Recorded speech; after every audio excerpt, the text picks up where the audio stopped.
Jungle. Audio Jungle. السلام عليكم ورحمة الله وبركاته. halkaad naga daawanaysaan waa Mohamed Shibis official.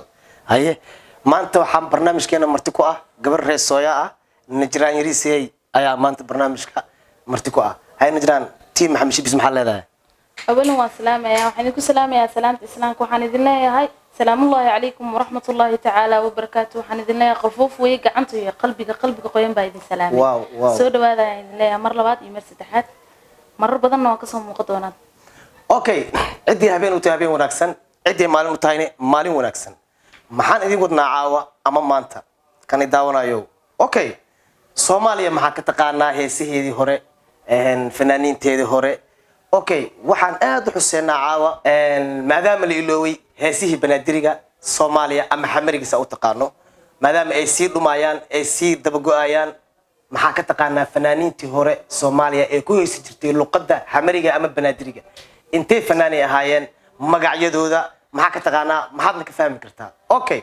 caawa naga baran doontaa haduu Ilaahay raano naga faa'iideyso waxaad naga baran doontaa caawa fanaaniintii hore ku heesi jiray heesaha banaadiriga ama xamariga okay fanaaniintii hore aad u cod macaayeen waa salaameena hadii noolyihiin hadii dhinteena Allah u naxariisto ayaan leenahay intii dhimatay intii noolna waxaan leenahay nabad ku waara okay fanaaniintii hore idin kaga bilaabeynaa mid kamid ah fanaaniintii hore waxa horta aan aad u xusaaya nin la yiraahdo Aweys Khamiis Cabdalle Mabute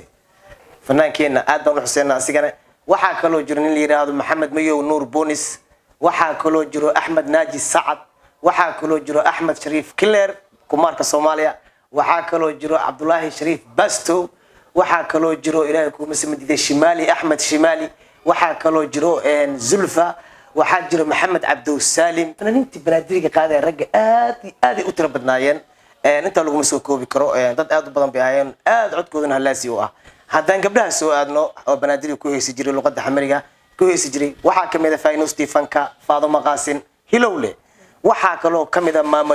Luul Jaylani waxa kaloo kamid ah Sitay Qosol Wanaag waa la badnaay Sitay Faynus dadku yaqaaniin aad u badnaayeen gabdhaha ayagana xamariga ku heesayay waxaan leenahay team Mohamed Shibis maadaama aad caawa naga baranaysaan heesaha banaadiriga dadka qaadi jiray ama aad iyo aad mar walba u xasuusan jiray heesaha hidaaya dhaqanka dhan walba ha ahaadaan hadda xamar yaa joogo yaana ka maqan marka dadkii hore xamar hadda waxaa ka joogo dadkaas ay tiin la yiraahdo Al-Fanaan Shimali Ahmed Shimali ayaa hadda xamar nala joogo isna waa salaameena